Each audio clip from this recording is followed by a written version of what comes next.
Gentlemen, it's time once again to discuss things.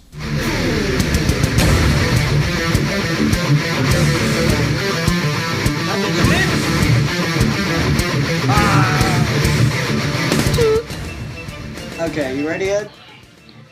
Hello everyone, I am Zazubar and welcome back to another edition of Geeky Gentlemen. Joining me today I have the leader of this illustrious group of geeks, Ian, otherwise known as Sid Part 2. Ian, say hi. Hello. And then joining us this week once more, since he replaced me last week and this week he's filling in for Milan, we have Senor Nerd. Senor Nerd, say greetings. Hello. I don't know what's wrong with Milan, but I replaced you because at the act of God. Because you were singing because I got hit with a hurricane. Yeah. Just before we get into what we're talking about this week, I wanted to have him, just announce this, and Ed, please don't interrupt me, because I really, want to treasure this moment. So last week we did an episode on Green Lantern, the animated series, Season 1, just talking about it, reviewing it, and awesome things happened because the, lead producer of the show, underneath Bruce Timm, saw it and mentioned us on Twitter. Yeah. Ooh. And it was really cool. He favored it, and Ed and I talked to him a little bit, and he really seemed to enjoy it. So it was a pretty cool thing for us. I was a little happy about that. Not a huge view boost or anything. I was just pleased with the general recognition. You know. That is awesome. Yeah, and he didn't listen to the whole thing because I mentioned, do you like when I talking about the Flintstone joke? He'd say, oh, you mean It's a Living? Ha ha ha. I was like, oh, he listened to the whole damn thing. Yeah, I was very pleased. It was great. I mean, that's something. I mean, I know it's kind of low level. It was just a mention on Twitter, but still, it's enough for me. Any recognition is good. Yeah. So on that note, Zazubar, what are we talking about this week? What are we discussing? We are discussing how to take over the world. Now, on that Pinky and the Brain status, Geeky Gentlemen taking over the world. Oh, okay. This week on Geeky Gentlemen, we are going to be, of course, discussing something I picked because I am awesome. No. You are not awesome. I agree. Yeah. Whatever she's doing tonight, but... No, this week we're going to be discussing remakes. Mainly what I wanted to cover was changes that the producers of these remakes make to the source material with their remakes. Reboots we're going to count in this too, since I consider them to be kind of in the same vein. And the validity of these changes, when they work, when they don't work, and just overall the validity of making changes, but overall, just remakes in general. So that's basically what we're going to be discussing tonight. And I wanted to discuss it because we're in a time of remakes and reboots. I mean, there's so many remakes, so many reboots coming out. And we had the Amazing Spider-Man last year, Christopher Nolan's Batman films. Me and Ian were talking about James Bond before we started recording, so Bond got rebooted with Casino Royale. So just a lot of reboots and remakes happening. So just what are your guys' kind of overall thoughts on remakes and mainly the validity of the changes that can be made? It really, not to cop out, but totally cop out, it depends on how effective it is. Because you could have a change that sounds really bad, and I'm sure we can think of examples where we hear they're doing this thing differently, and we're like, that sounds like shit. I can hear myself echoing. Oh, it's probably me. Hang on. Okay, yeah, you hear about something and you go, oh, that sounds like shit. I don't want to do that at all. And then you actually see it and you're like, oh my god, that was a great change. We can think of examples like that, but certainly when you make changes to the original material, you can have something that's interesting, or you can have something that just doesn't work, or you can have something that's often, a poor change from the original. Right.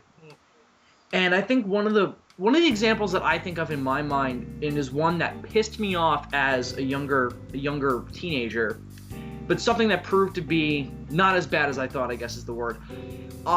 The original, the remake of King Kong in 2005 was one of the most hyped movies I had ever experienced. I was so pumped for it. I was a big fan of the original, still am. And one of the things, I played the video game first since it was released a month before the movie came out. And the game established, and pre-release things established, that Jack Driscoll, the sailor kind of sort of protagonist in the original, was not going to be a sailor in this version. He was going to be a screenwriter. And initially I was like, that is the stupidest and most pointless thing I have ever heard. And it kind of works in the remake. I don't think they use it to the best ability they could, since really in the end he's kind of the same character, just less sexist. And I don't know, that was a change to me that was half pointless, half kind of work. I think they should have taken it further, but that's a change to me that didn't really have to be made, but one that had potential. They just didn't fully reach it. Yeah, I can see, because it could have been much more interesting if he was writing the whole time throughout the, or if like there'd been a period of time after they got back from the island before Kong got loose, where, you know, he'd written a book or something about the experience, and Right. that got picked up. You know, you could have done something more interesting with the character, and I agree, it just kind of gets left out. Like, for me, I have the original Kong, and I gotta go watch it, because I bought it because it was a cool collector's edition that I found at work, and I gotta check it out. But for me, I would never even have realized that that character wasn't just a screenwriter in the original. So weird little things like that. Yeah. Which actually brings up something I find interesting. How many times have you seen a remake where you either didn't realize there was an original, or you'd never seen the original, and you don't really want to see the original after having there's viewed a the couple remake? of times the one I could think of is the actually I was currently watching until you guys called me, was last year's Fright Night remake with Colin Farrell. That's a good example. You guys remember that movie? Yeah, I saw it. Because I never saw the. Well, I never saw the original Fright Night, and I don't know anything about it because they remake it because it's doing vampires and, you know, the whole vampire crave with Twilight and True Blood. So that's the main reason why they remade it. The reason why I was interested in Fright Night, it's because I was looking at it, like, okay, it's Colin Farrell as a vampire. Okay, it's that the new kid who's now Chekhov in Star Trek as a teenager. Okay, wait a minute, is that David Tennant? Is that the 10th Doctor? I gotta see this movie, you know, because I'm a Doctor Who fan, and David Tennant's my favorite actor as a Doctor. But that's, you guys probably like, what the hell are you just saying? But I was like interesting, right? I was pretty interesting, and then like people who saw it say, man, this is a really good movie. But I was like watching through the movie. I was like, okay, I like the characters, I like the setup. Colin Farrell does fit like, you know, a hunky vampire, but more sinister. And I did like, I forgot the kid's name, but who's playing the lead in the film.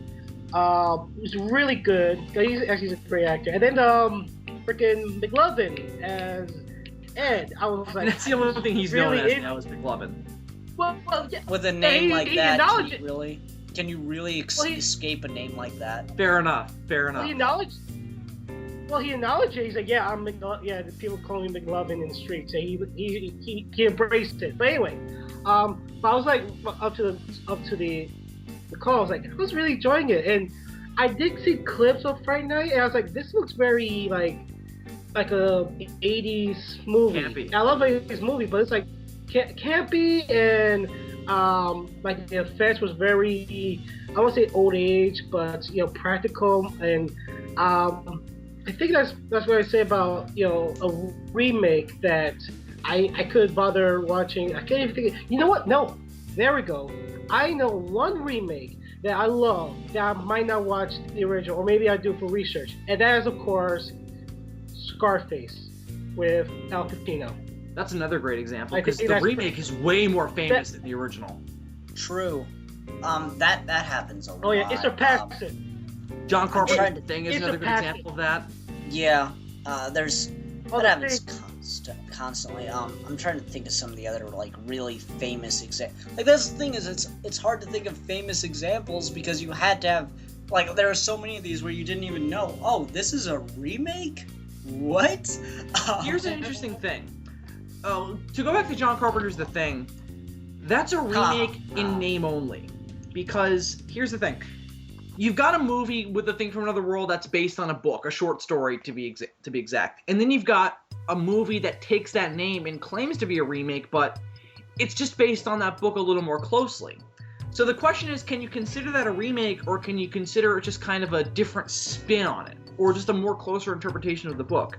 See, that happens a lot, because, I mean, you got, like, Frankenstein movies. I was just about to bring that up as well. Yeah. And, like, there are ones that are obviously adaptations of the book, and then there are ones where, well, the character of the Frankenstein monster has moved so far away from the book that it's its own thing now, so we don't really have to base what we're doing off of the book, except for, you know, the basic skeleton of the thing. Dead body parts sewn together, brought to life, and, you know, that's it. That's really all you need for a Frankenstein movie. After that, you can do anything you want. Because and how many people have you run into who didn't even know Frankenstein was based on a book? Because it's scary. Like, they just think of it as Carlisle. That is odd. I'm not gonna lie. I haven't run into it, but I totally believe that happening. Yeah. Then again, I haven't, You know, strange. Go ahead. Ed, hello? No, I'm just saying that we're talking about Frankenstein, and I'm drinking Frankenstein, plastic Frankenstein cup. Like a Halloween. Ha ha ha. Anyway. Go on.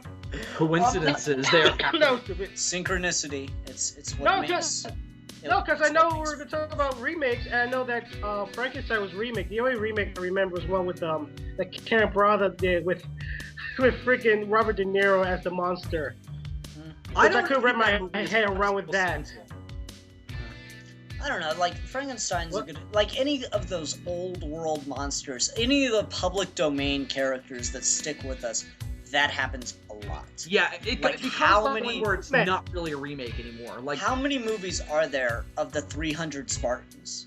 Oh, Jesus. There's only one that's good, and it's 300. But there are a lot of movies based on the Battle of Thermopylae, I'll tell you that right now. There are a lot of movies based on the Alamo. Not that many are good. And then I think the thing is that if you're doing a movie where you had a movie that was, again, based on source material, like a book or an actual event or something else, then I think the idea is if you're going to remake it, you should try to strive to pull different aspects of that original source material to make your remake seem more worth watching or equally worth watching to the original, because you're getting like a new spin on the story, a new layer of the story. And The Thing is a good example of that. Frankenstein movies to a varying degree, like I feel like Mary Shelley's Frankenstein definitely has that, though it's more of like a direct translation of the book, because the original film really has very little to do with the book. And I think that's one of the big things that makes certain remakes worth watching is you're getting something that's either closer to the original source material, or something that just takes different aspects of it, again, like The Thing. And no, actually, that brings up a good example for me. The movie that you don't like, Bill, and I don't know how Ed feels about it, but I really enjoy it, is The Time Machine from 2002. And that's clearly... okay, well, it's clearly based on the same book. Right? Yeah. It's clearly based on the same book that The Time Machine from, 60-something is based on. But 61? Yeah, but it takes a completely different spin with a lot of things, and it pays homage to the first film and to the book in different ways, but it takes a different direction with things, and it does something interesting that neither the book nor the original film could. It talks about computers. You know, obviously H.G. Wells had no idea what a computer was, and in the 60s, sure they existed, but no one, really knew about them. You know, unless you worked in a building that was refrigerated to house computers, you didn't know what a computer was. It's kind of like how TVs were in the late 40s. Yeah, so, it took an interesting approach with computers, and it gave me my favorite character from that movie, which is the New York Central Library AI computer. Mm-hmm. And that was the most interesting thing, because he has the best monologue in that movie. And it was, if nothing else, that change, that addition to the plot that could never have existed before that movie, made the entire thing worthwhile. I know it has its problems, but that addition of him sitting there 40, 50,000 years in the future, or what, it was probably more than that, 200,000 years in the future, I believe they said. Him still alive, sitting there, talking about how horrible it is to be a machine and to remember everything in precise detail was an amazing addition to the plot, because it worked very well along with the themes of the movie already.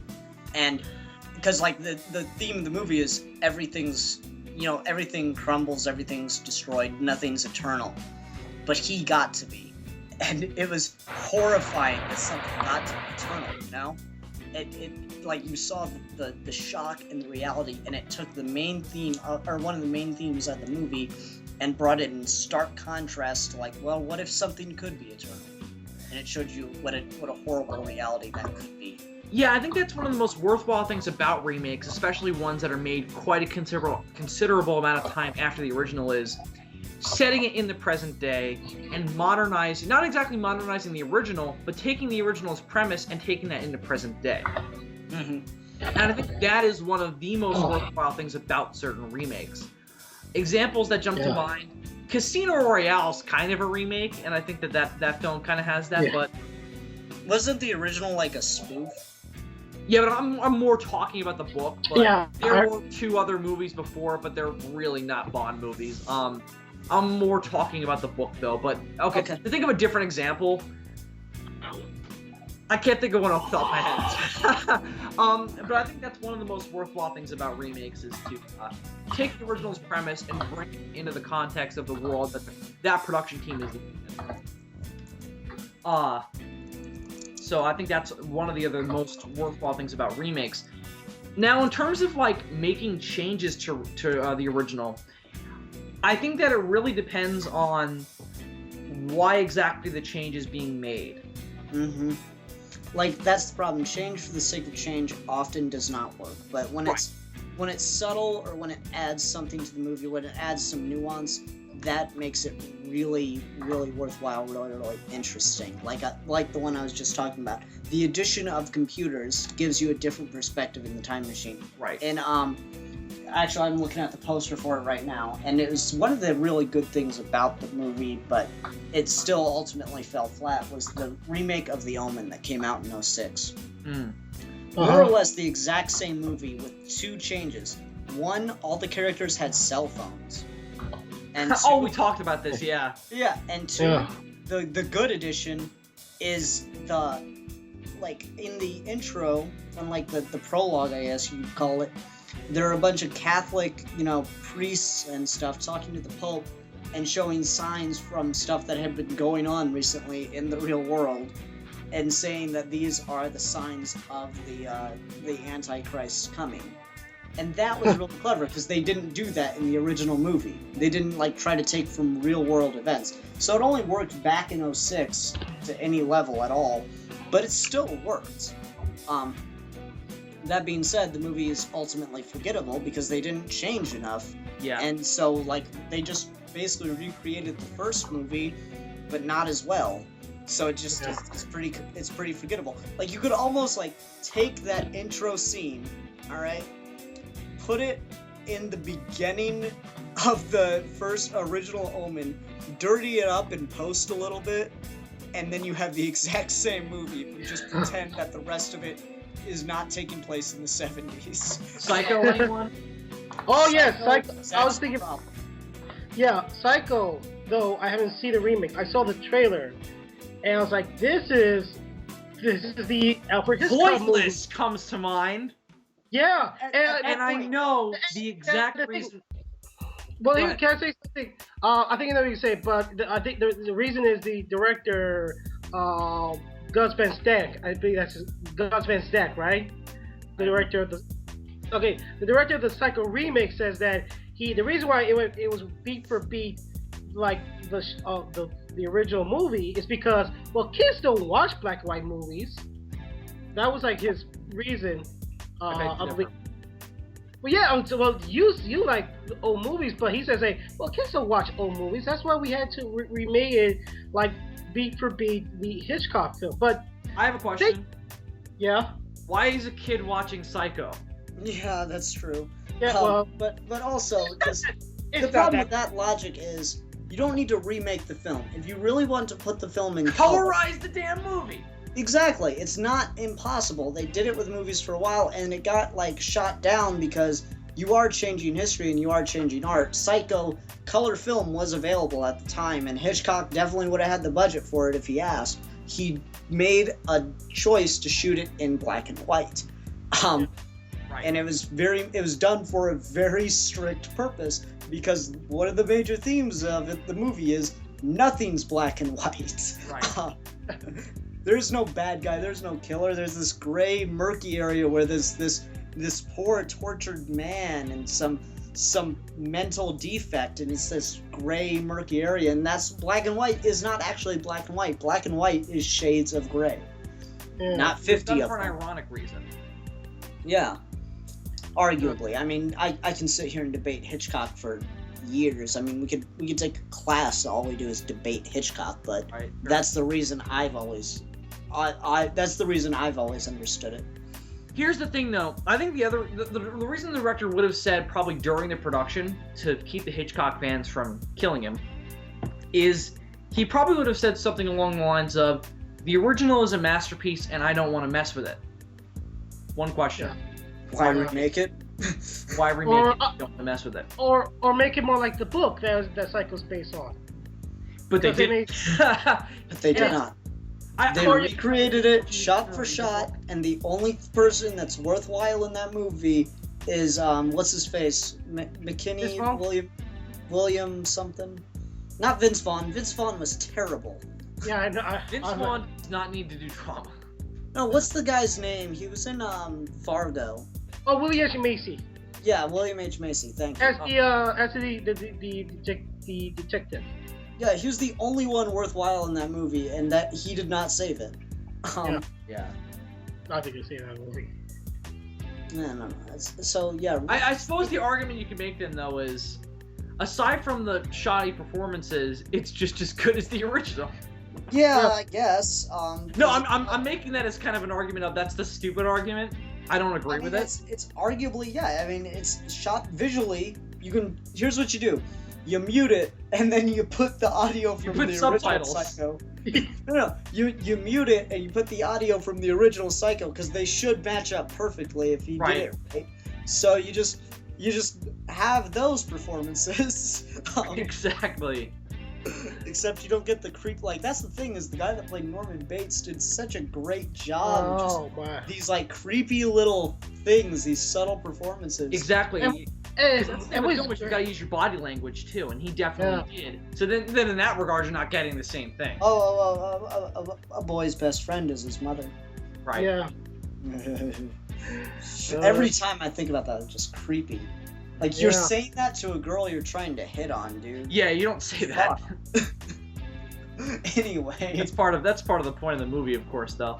all And- those stuffed birds. Yeah. So to get off Psycho's ass, because I feel like we could ride that all night. Any other examples you guys want to throw out there? Because I'm kind of running thin on examples here.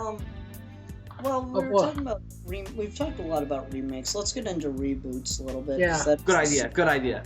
Yeah, there's. Obviously, we're going to start with the thing that really kicked off reboots in a big way. Not counting the Bond movies, which were kind of always reboots every time they did a new actor. But the thing that kicked off reboots is, of course, Batman Begins. Yeah. True. Yeah, definitely. Well, that franchise needed a reboot after the movie that should not be named. What, you mean my favorite movie of all time? The one that got robbed for Best Picture in the Academy Awards? No, I'm not talking Fuck about you Batman guys. Best Returns. actor, George. Schwarzenegger was robbed. Who was that freaking? I bet it was Daniel Day-Lewis who won that year. Fuck him. He probably played another person. I mean, Bruce Wayne. seriously, dude. Batman and Robin deserved an Emmy for Best Picture ever made. That is a complete pile of shit. Oh my god, wouldn't it be hilarious? You get the entire production team in that Emmy booth, and they're like, they're hearing Batman and Robin wins the best picture ever made. That is a complete pile of shit. And they're just like, they're waiting for it.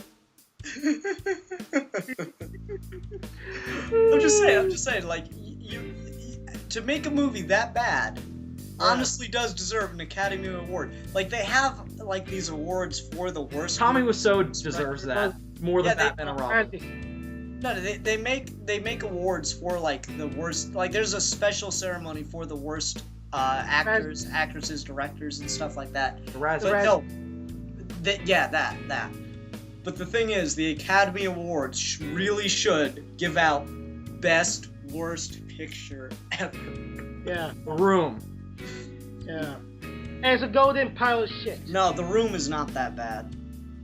It is nowhere near as bad as Come and See. I'm leaving this conversation now. No. No, Come and See is horrendous. I guess I'll find out. Maybe. Okay. Anyways, But yeah. So Batman Begins really did kick off, reboots in a big way. I mean, after Batman Begins, we got what? Hulk, Spider-Man. What else? We had.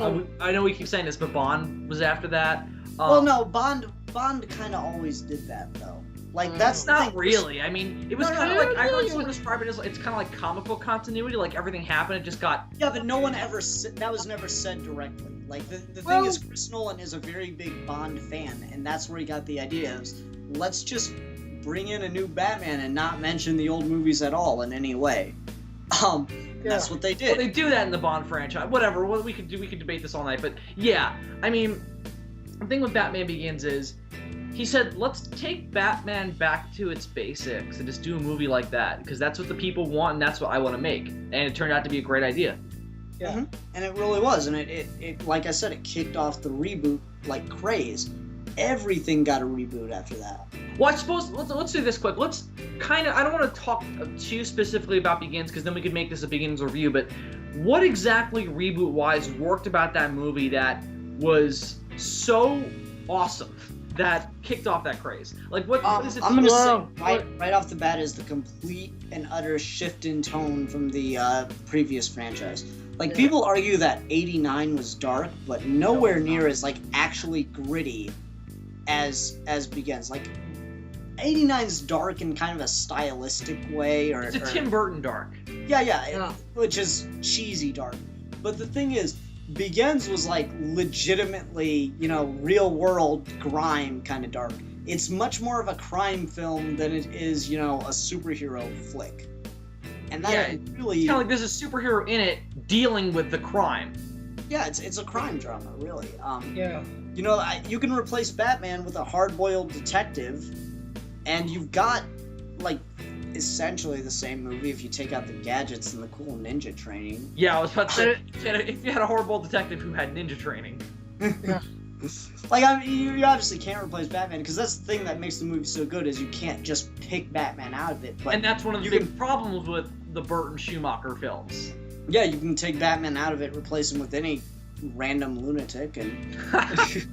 A random lunatic who has access to gadgets. Because that's the only thing that saves his ass in those movies. Yeah, I know. He has horrible aim. How do you miss a guy when you got a fucking jet? Like, can I say something? Please don't talk about can we stay away from those the old Batman movies, because I like them, and you're just gonna step on my childhood, so let's stay away from those. Oh no, your childhood's getting raped. No. That's what we do on this show, Ed, is we just destroy people's childhoods. Ian destroyed mine back when the show started. Mine's just gone. Do you want me to ruin your childhood with... It's been ruined already. I just told you. Ian did that already. 97 Godzilla? I will mention 97 Godzilla. 97? 98. Who cares? Whatever years it was. And it's too late. That movie's already destroyed my soul. You're way too late. Dude, it was like the greatest movie ever. It was like, seriously, my top 10 movies: Batman and Robin, Godzilla 98, The Room, and Waterworld. And Waterworld. Obviously. Let's not forget Come and See. Cinematic masterpieces.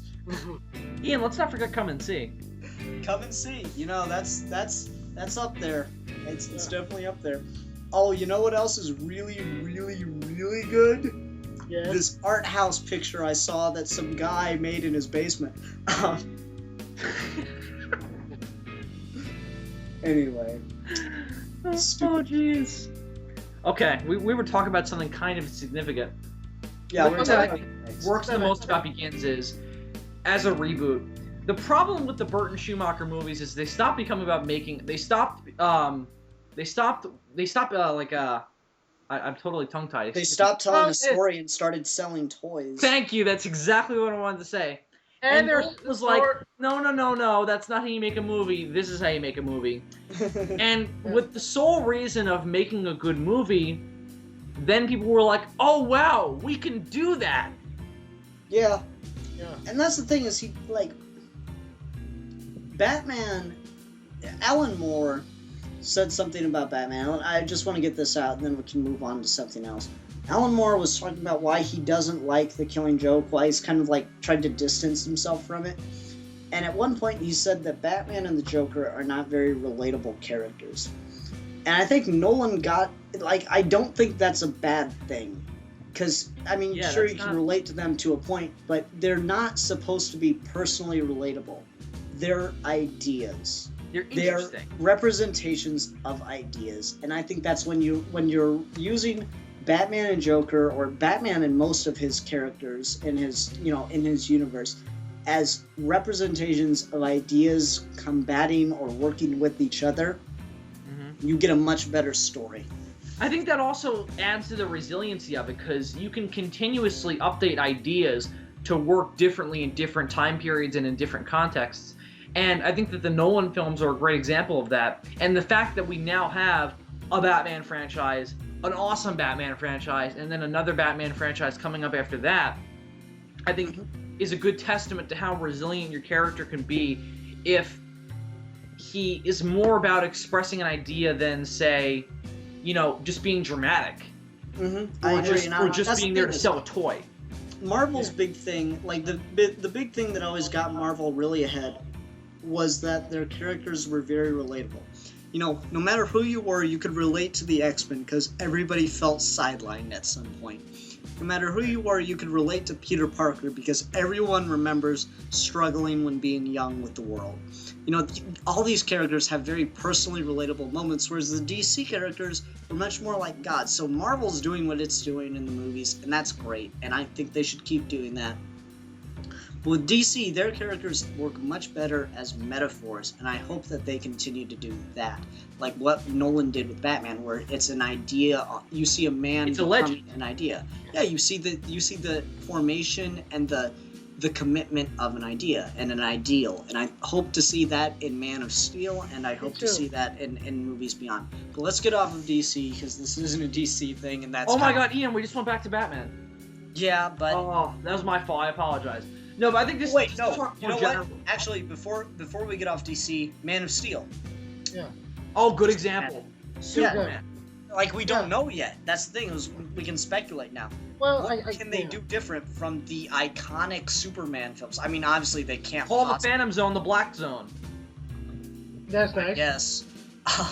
No, that's the thing. They're doing that, and it wastes itself. I didn't know that. I don't care. At all. That is the stupidest name I have ever heard. It depends where they get it from, because if Superman finds it on his own and calls it the Black Zone, that's acceptable. If Jor-El calls it the Black Zone, that's not. That's the thing. It depends how it's introduced. Okay, but there are things in there, and they're gonna go, no, this is not the Black Zone, it's the Phantom Zone. Well, in any case, it doesn't matter. It's a stupid name. Let's just admit that it's a stupid. I don't care. I care. They didn't say the Batcave in the Nolan movies, and no one complained. But they didn't give it another stupider name. They didn't call it. No, they just called it the cave. No. Actually, what did they call it? They just called it the War Foundations, didn't they? They never gave it a name. That's the thing. No, if they never gave the Phantom Zone a name, cool. I don't care. But then they give it a stupider name, a name that sounds even goofier. I don't know. It's like if they called the Batcave in the Nolan films the Wayne Lair.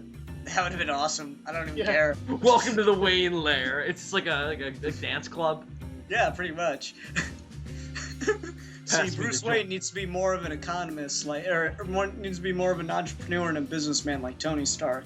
Right. Tony, how do you go to the bathroom in that suit? Like that. No, what is wrong with Batman? Batman, how do you go to the bathroom in that suit? Oh, Like this. And there's like water trickling down his leg. And then like this, and he just allows a big fart.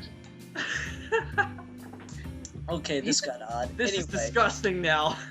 Anyway, so, yeah, like, I don't really care. It's a small change, and if it annoys the crap out of you, fine.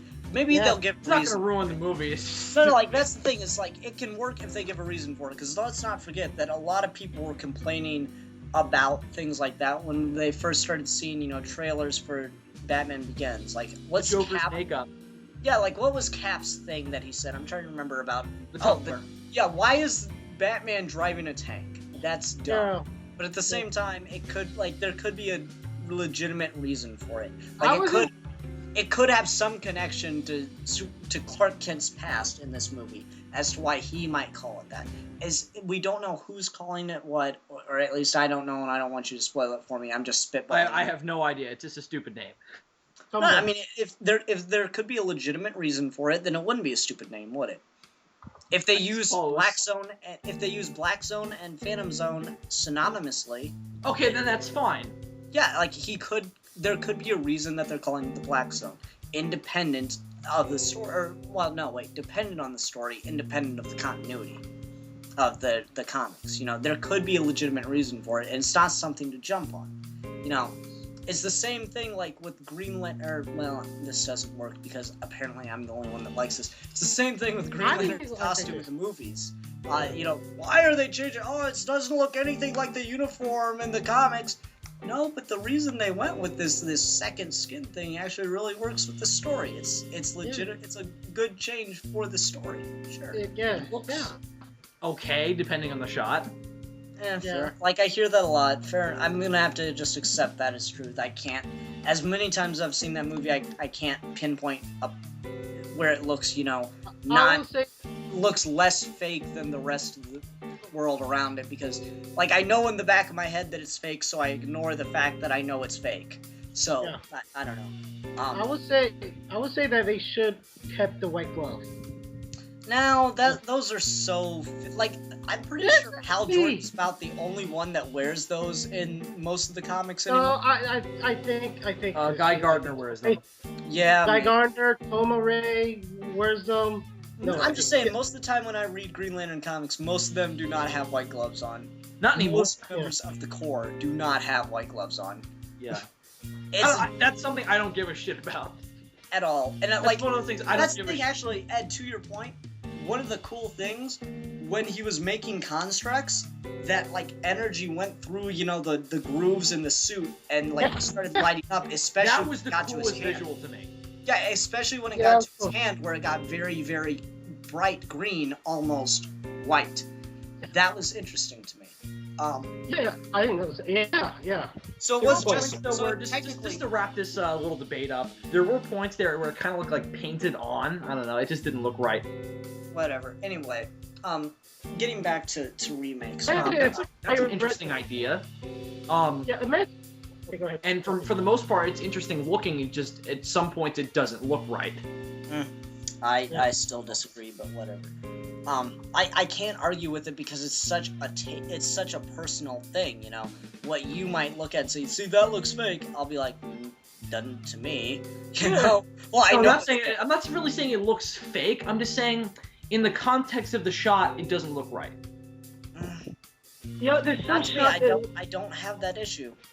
I've just never, like, as many times as I've seen the movie, you know, I've never had that problem. But I'm really getting tired of That's why I think we defending. should get off this point, though. Yeah, I'm really getting tired of defending Green Lantern every Yeah, time. I know. I was like, you show must it. be getting so sick of this. Ed, are you okay? No, I'm just Are you having a working on my. psychotic breakdown? No, my. We're used to that on the show. Hold on, my mic is a bit. Keep talking. Okay, anyway, there's, like, I'm trying to think of other examples, because Oh boy. The Amazing Spider-Man, maybe? little bit, that was one of the things where they didn't change enough. Like, Yeah. visually, like, the way it was shot was kind of changed They added that That's actually one element. of my problems with that. Is it looks too similar to the Raimi films. Yeah, exactly. The Yeah. visual style, I like that they went with the first-person shots from here and again. That was cool, especially in 3D. But they didn't do it enough to justify The it. city didn't look different enough. And Well, that's one of the big things I like about Nolan's Batman films versus the Burton Schumacher ones, is that Gotham looks more realistic but more grimy. And in every conceivable way. There are no giant statues that you can drive a car on. oh god. Well, you can leap off rooftops, but that's a different thing. But with Amazing Spider-Man and Raimi Spider-Man, I mean, they're the same city, but here's an example. Look at The Amazing Spider-Man and the original Superman film. Same city. Yeah. They look totally different. Yeah, I'll agree with that.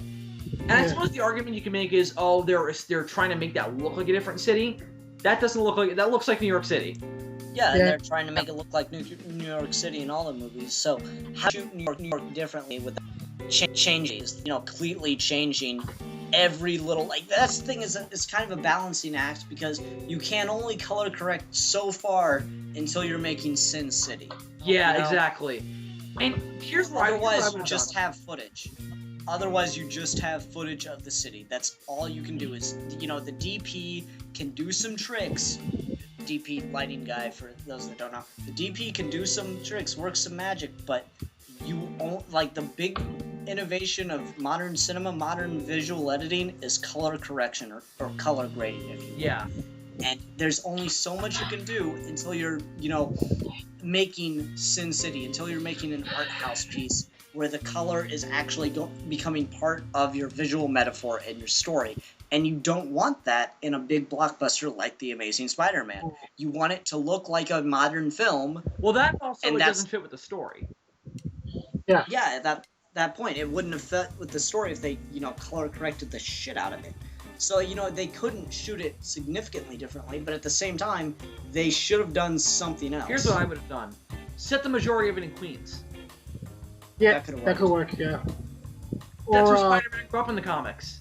And that's where he started doing his operations. I mean, the majority of Spider-Man that people know takes place in Manhattan, but there's interesting Spider-Man stories to be told in Queens. And I think that was the route I wanted The Amazing Spider-Man to take.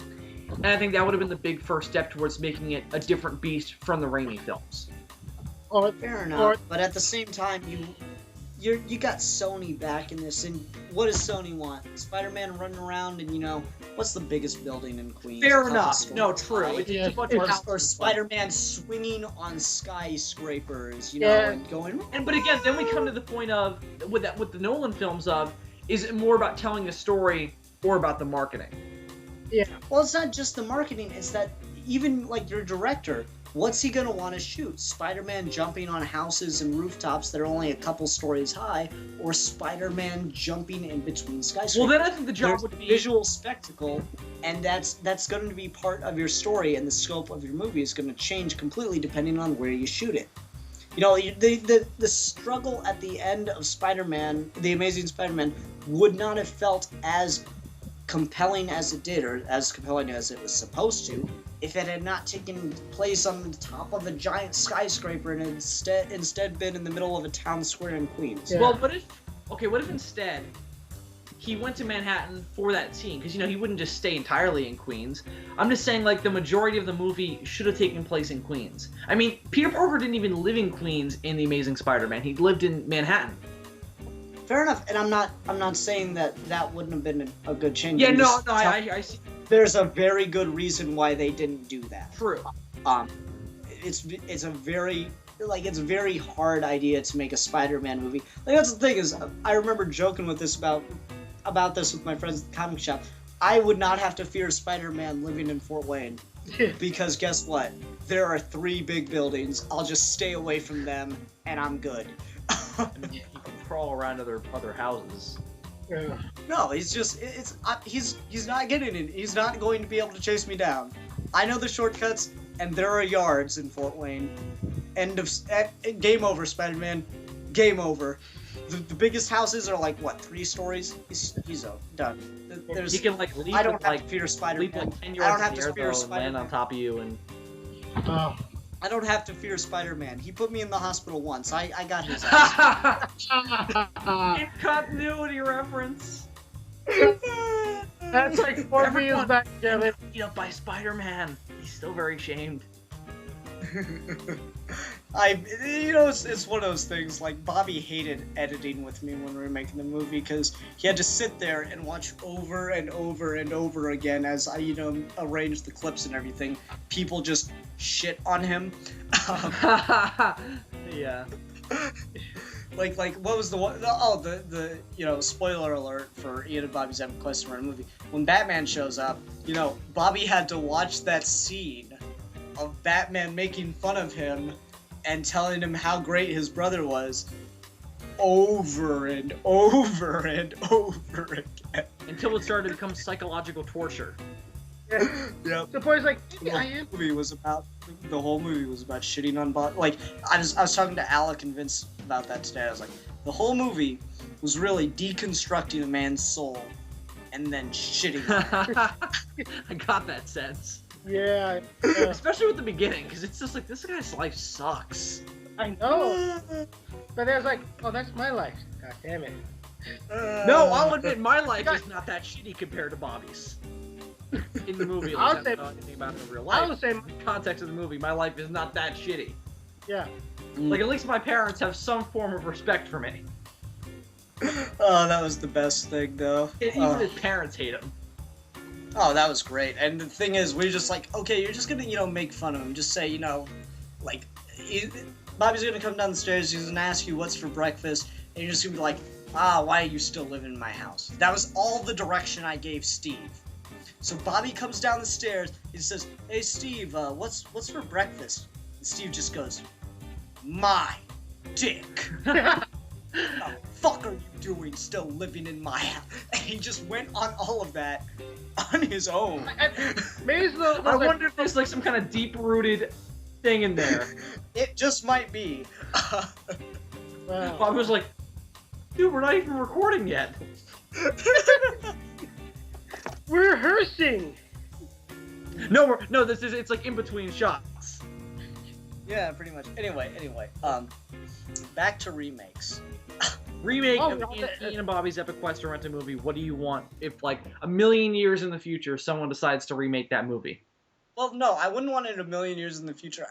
There are some scenes I want to redo because, like, our biggest problem was that, we had people that had schedules that conflicted, so we only had X amount of time to shoot this scene, so we didn't get the best take possible. And there's some clunky things and some, rough audio that I couldn't do anything about, Like, if there's bad audio or a bad take in a scene, that is the best possible thing I could have done with it that day. You gotta understand that. Yeah.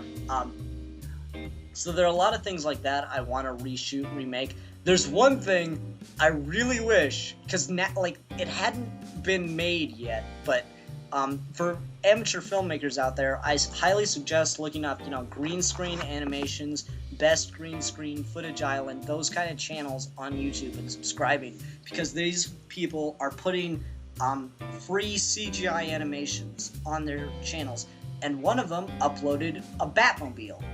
Oh.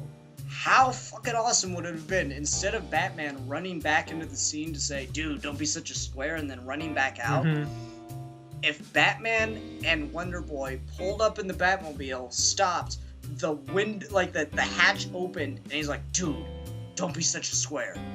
Drive away, Wonder Boy. And Wonder Boy was like behind the wheel, and Batman was riding shotgun, and then it closed, and they drove off. But him running is almost funnier. He's just like, No. I came all the way here just to tell you how much I hate you. No, but I'm just saying, like, No, could you imagine? But here's the Enemy. question.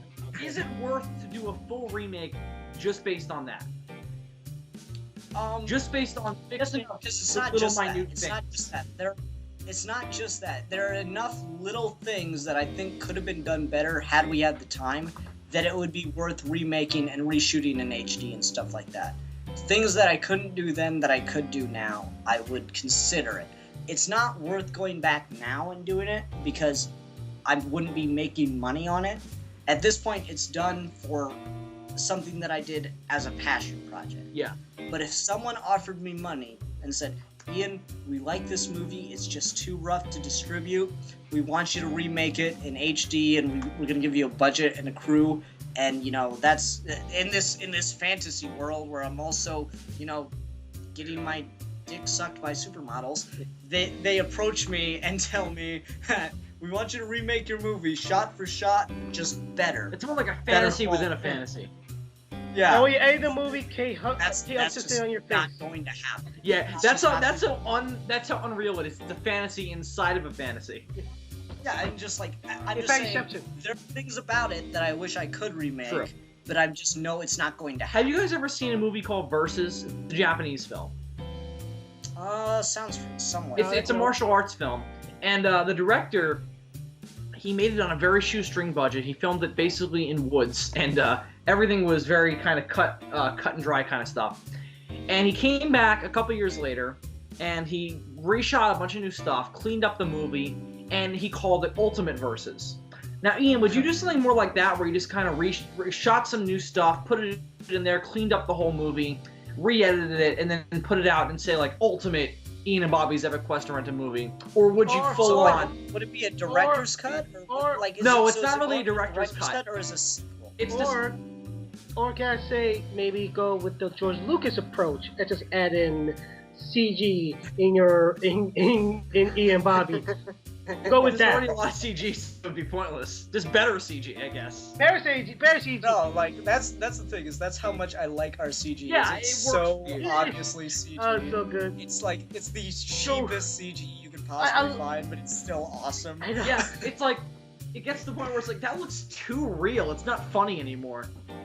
Exactly.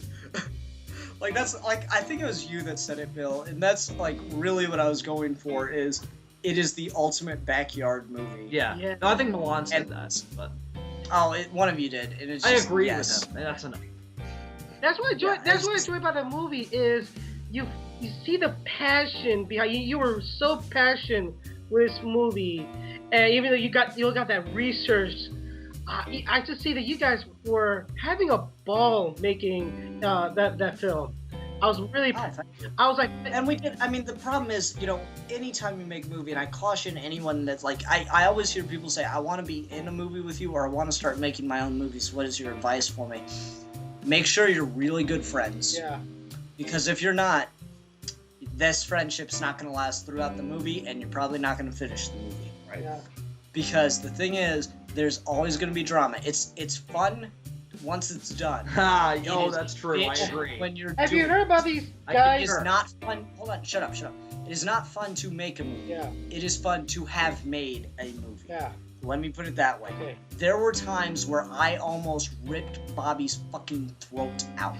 Like, for example, the scene where Nate is in a cop car, quote unquote cop car, at the end of the movie, and it's like obviously CGI. Yeah. We could have had a real cop car Mhm. if Bobby had woken the fuck up. Oh. One of those things. It's just like all I needed him to do was wake up when I called his phone, or woken up when I called his brother and told him to wake up.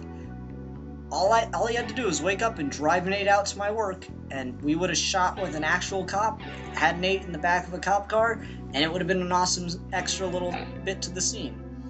Didn't happen because Bobby didn't want to wake up. Like, you know, Scott went into his room and said, "Hey, Ian's on the phone. He says it's an emergency.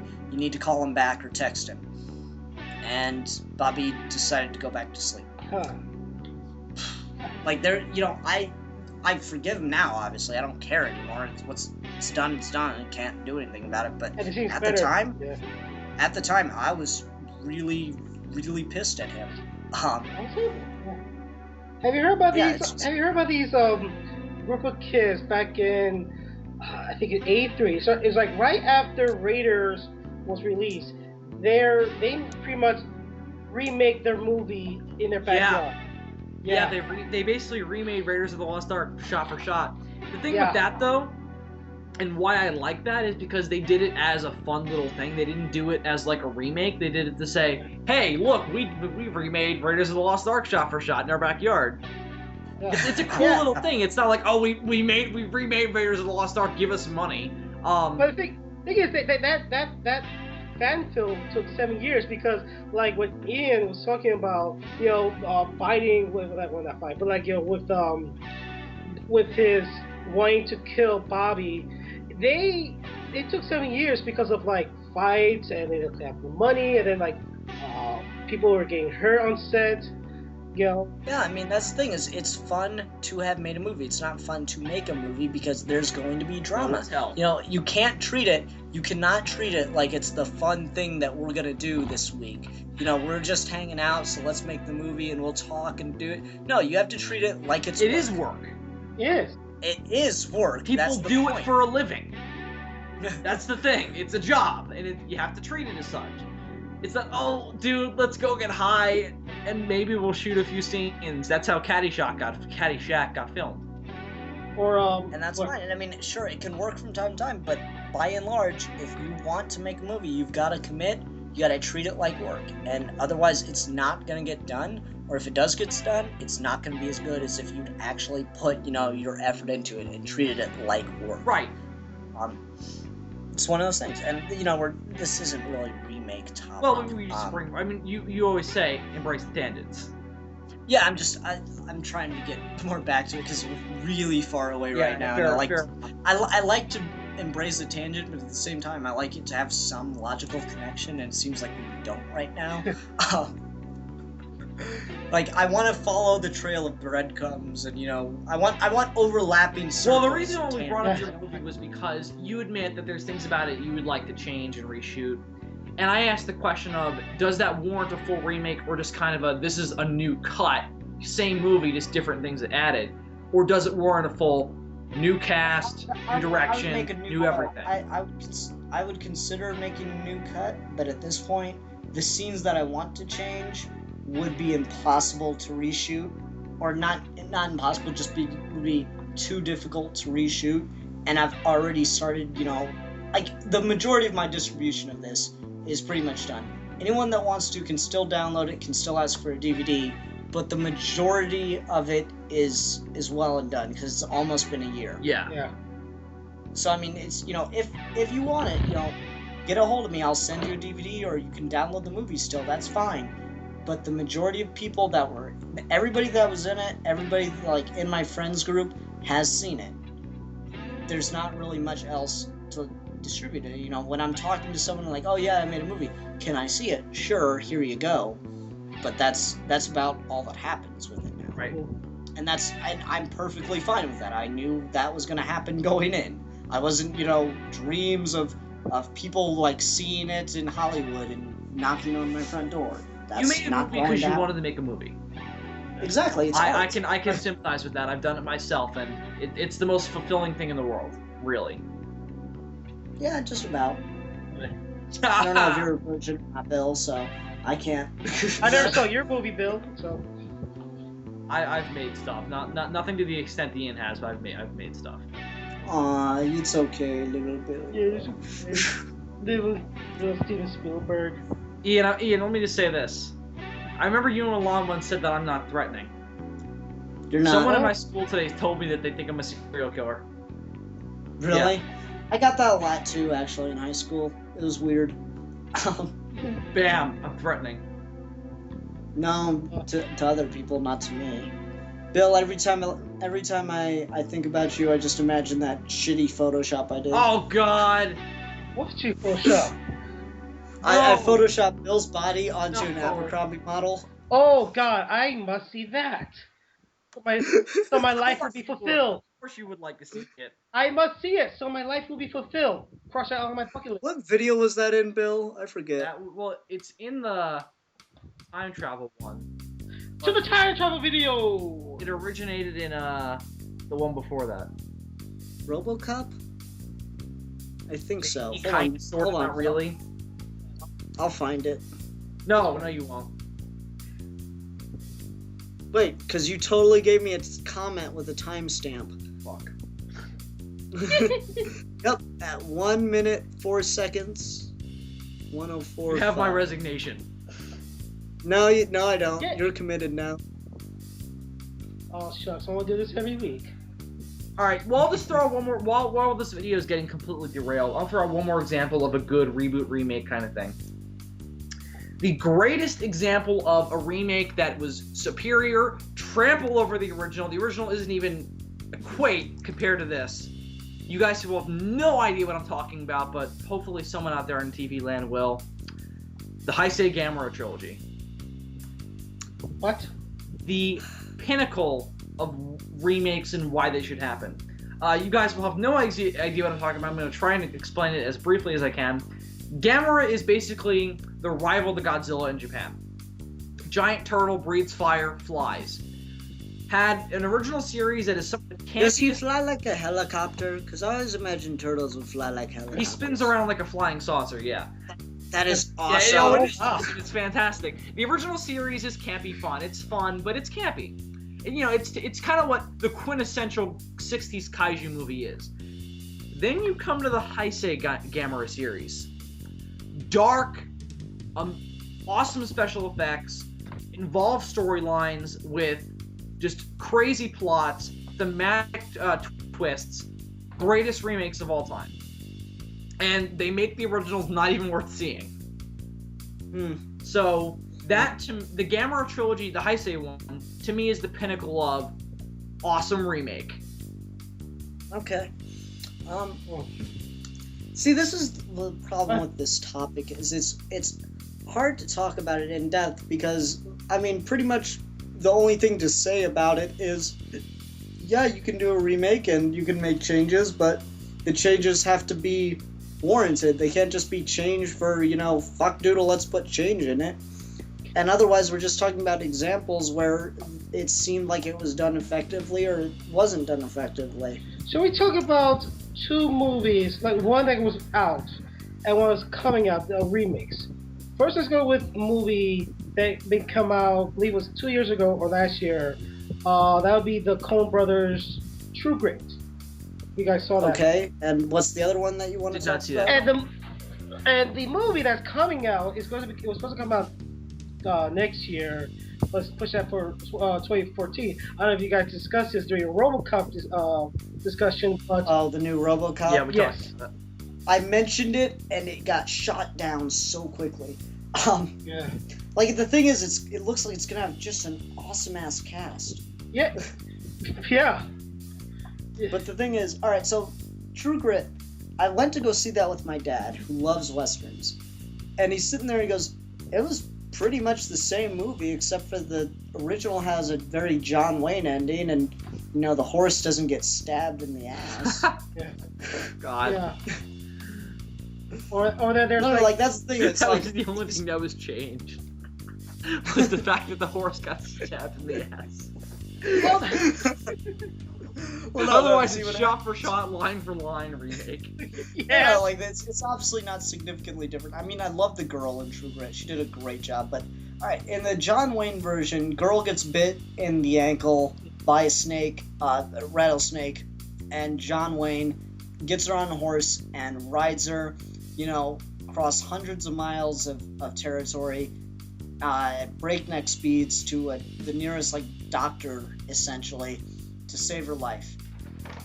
But and in the end, she turns out to be okay, and oh no, she gets bit in the arm. Yeah. She gets bit in the arm. It's the only. She turns out to be okay, and she walks outside the hospital to see John Wayne riding away into the sunset. Yeah. In the remake, she gets bit in the arm. Dude takes her across the country to the medical station, and along the way, the horse is tuckered out. It's trying to survive, and it's you know, starting to slow down, starting to stumble. So he pulls out a knife and stabs it in the ass like 3 times, and it starts running just fine again until it gets completely tuckered out, falls and dies, or it falls and it's like neighing, it's, you know, having a heart attack. So the guy shoots it in the head, and then he picks up the girl and runs with her to the hospital, and then she gets out and she's lost the arm and he's not there. And she grows to be like a bitter school teacher. Yeah. Pretty much. Yeah. Now that's a remake worth making. Yeah. I guess. Like, otherwise it's not significantly different. Let's talk about another Western that was a remake, though. 310 to Yuma. Yeah. I haven't seen that movie. Major difference in that, Russell Brand is fucking not Russell Brand. Russell Crowe is Oh my fucking God. evil. Russell Brand in a western sounds hilarious. By It could happen. that happened? No, it could happen. I mean, Oh, okay. I was like, wait, what? I gotta see this movie because I actually like Russell Brand He's- movies. yeah. He's alright. No, but like the thing is, you got Russell Crowe's character in the original 310 to Yuma. No, he fucked up. He's an idiot. You know, he's the villain, but he's not evil. He's just a dumbass Cousin that did Eddie. the wrong thing. because Yeah. vacation. Yeah, but in 310 to Yuma, the remake, this dude is fucking the devil in a black hat. Wait, that sounds right. He fucked the This devil is in a the black fucking hat? devil in a black hat. This dude is the fucking devil in a black hat. Because he's just plain evil in that movie. He's just, you know, he has those classic like villain monologues almost in that movie, and it was an effective change. Yeah, and I think that's ultimately the point with remakes and reboots is you have to find a reason for why you're remaking it and why you're remaking it now. We've got this different spin on the original. It's not necessarily better than the original, but it's valid and can make for an interesting movie. Let's turn it into a movie. Yeah. And then you've got a good movie, or at least a movie with a good premise. And that to me is how you come up with a remake and how you build the foundations for an effective remake or a reboot is we've got the original, we've got this idea to make slight alterations to it, but they'll be valid. Right. I got to bring up Good Zemo remake because you brought up accidentally Russell Brand. He was Arthur. Arthur. Because here's the thing, I saw the original Dudley Moore Arthur, and may I say I didn't like it. I thought Arthur, he was meant to be obnoxious, but I didn't find it's kind of what people say about the show Ace in Philadelphia. Was like, well, the character's supposed to be hateable, but I was like, I don't want to see a show that's strictly about hateable characters. And with Arthur, the Dudley Moore original, he was pretty much, you know, the drunk, and he was like obnoxious, like loud, but what I like about, I did like the Russell Brand remake that came out, I believe it was last year, where he brought more depth to Arthur, I believe, than Dudley Moore never done. Like, the ending, I said the ending was better than the original, because the ending, they kind of copied the ending a bit, where in the original, the Wayne Arthur, the Dudley Moore Arthur, he stopped the way and said, "No, I want to marry, Liza Minnelli." Yes, he thought Liza Minnelli was a good catch, and it was like, and the person's like, "Okay, fine, you go marry her, and you can keep your billions." Where in this movie, in the remake, he now also stopped the wedding. He did get the girl, and he sobered up. That's what I like about the Arthur, where he's like, he wants to get his act straight. Where in the original, he was just like, in the end, he's just, in his limo with Liza Minnelli, drinking and laughing all the way to down the street.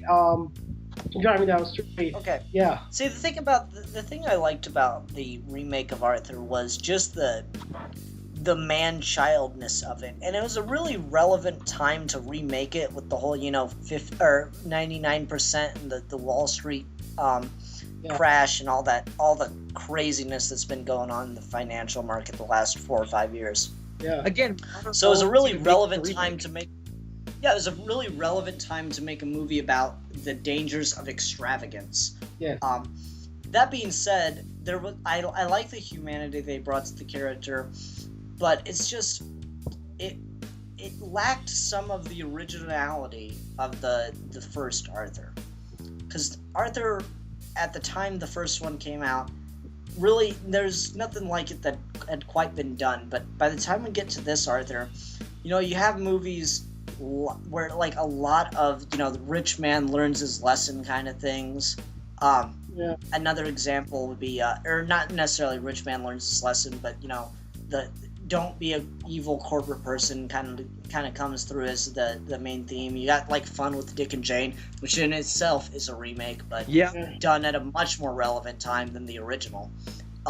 Fair enough. I love the joke at the end. Oh, you look like you're doing well. Yeah, I put all my money in this new company. It's called Enron. They trade energy. Credits. Oh god, Jim Carrey knows how to end a movie. Yeah, no, he does. Yeah. Good afternoon, good evening, and good night. No, but just Arthur. The remake was okay. It was enjoyable. I liked the Batmobile. Oh, that's The good. problem That was was, the thing that struck me about the trailer was like, the only reason I might see it is because there's a Batmobile in it. Otherwise, I have no interest. Well, it's the That's Batman a- Forever Batmobile, but here's the thing. But here's the thing about that movie is, okay, the one problem is his second love interest, the girl who's giving free tours in Grand Station. I have a problem. The thing was that she was good. I believe their chemistry between her and Arthur, or her and Russell Brand. But did you guys? Well, I think Ian already saw. Ian, you saw the remake. Have you noticed she didn't know who Arthur was when she first met him? yeah, I Yeah. thought that was odd Like- because he was supposed to like be this local celebrity. Yeah. He was supposed to be like that Bruce Wayne type of character, where like he walks in the room and everyone goes, "Oh, Arthur." Yeah. Mr. Wayne, Here- you're taller in the tabloids. Yes. Oh God, don't tell that joke to the one new Colts quarterback. And so. And you lost. Yeah. And don't talk. I only know about it because my mom watches the fucking Colts, and apparently the new quarterback for the Colts is shorter in person than he looks on TV. But whenever you mention that to him, he's like, "Yeah, I don't really want to talk about that," and he'll like walk away. Hey, that's like the biggest ego I've heard in a long time. Really? Wait, he says like in like press conference, man, you're shorter than I thought. Okay, interview over. He's like that. Yeah, You're getting not murdered. necessarily. I mean, he's trying to like kind of fix his image a little bit because he just did a pizza commercial where someone says that to him. Or no, wait, he did a pizza commercial where he was gonna eat pizza with one of the guys, and someone was gonna go sub for him. And this dude comes out and he's like at least 3-4 inches shorter than him. He's like, and he goes, "Wait, you're like so much shorter than me." "Yeah, but you look taller on camera, so it's okay." So he's at least trying to do damage control, but he does not like being And mentioned. fair that- enough, it that can he's get not very that tall. annoying because I can't tell you how many times people in my life just go, "Wow, you're a lot taller than I remember." It's just like, is it the first thing you notice? Well, that's the thing about when I met Cap is like, "Oh wow, you are significantly shorter than I thought." Because like he's not shorter than me, but he and I are about at eye level. Oh. I just do not expect that at all. Because I'm just used to everybody I know being taller than me. So like I'm like almost at eye level with Cap. I'm like, oh, that works. Yeah. I can I up need to more you from friends. here. I need more friends like you. Yeah. Do you know how hard it is to make a movie when everybody you're on screen with is a fucking giant? We can make a Yeah. giant. Dude, do you know how tall Scott is? Do you notice that I and Scott are not in one single shot together where we are both standing up next to each other? Oh yeah. Except for when I'm being held at gunpoint. There is no shot in which I am standing next to Scott because that dude is at least like 7,000 feet tall. Exactly. I'm not even exaggerating. No, I swear, like he is taller than Bobby, and you could see how much taller Bobby is than me. Oh, It is he ridiculous. step on you. What? He step on you. Almost. Well, no, the thing is, he has that blindfold on, so yeah, almost. He's like Andre and Giant in Princess Bride. Hey, off. Did I tell you, Bill, that like, did I tell you too that he had no idea he was talking to Batman that day? No, but Like that. hell. No, like when you see him in the credits, you know, he rips off the blindfold and he's like, "What?" And then we freeze on his face. That's because when we were shooting that scene, is he has the blindfold on, and Eric's standing there in the Batman costume, and I'm holding the camera, and I'm feeding him the line, because he knows what his lines are, but he doesn't know who he's talking to. So I'm like, okay, Scott, get ready to say the line. I'm gonna give you the name, and then you're gonna say the line. He's like, okay. Batman says, what was the line? It's been so long now. Batman has his line, and then Scott says, Batman, it's an honor. You've always been my hero. And then he's shaking hands, and the camera's just kind of lingering there. And I go, okay. And he lets go of the hand and just rips the blindfold off and goes, what? It's the real Batman. He's like, yeah, because that was a $1,300 Batman costume. whoa. So actually that's the closest anyone's gonna be to meeting Batman. Just saying. That was such a good stunt to pull off that he had no idea who Batman was. He also didn't know he had his own action figure. Oh man, So at the premiere, when there's that long lingering shot to reveal the action figure, we just hear Scott, who's sitting in the back of the room because he's taller than everybody else, go, "What? What?" and then you give it to him. Do you give it the toy? No, of course not. I spent $40 on that thing. He is not worth $40. He is not worth $40. That toy is worth $40, but Scott is not worth $40. In any case, I think we've kind of derailed again. Yeah, we derailed this video big time. Oh, I yeah. think we've pretty much reached the end of our discussion. Unless anyone's got anything else they really want to add about remakes, I'm pretty sure I'm coming down on it that you can make a remake and you can make changes, but they should be warranted. They shouldn't just be, well, the studio wants us to do this movie again, so we're gonna make some changes so we can say it's a remake. I got one. I got one. Ian represent me with that because that sounds good. Okay. I got one to say. So, people always bitch when they heard news about they're remaking a movie. Oh, they're remaking RoboCop. Oh, they're remaking The Evil Dead. My thing is, if let's say the remake of a movie is bad, well, guess what? You have the original, so you can go back and still watch it. If I saw the trailer, it looks fine, but let's say the Evil Dead remake turned out to be bad. Well, okay, you still got the Sam Raimi original. And then there's the Total Recall remake that came out this year. I heard good things, I heard mostly bad things. Well, guess what? I still have the original 1990 Total Recall with Arnold Schwarzenegger.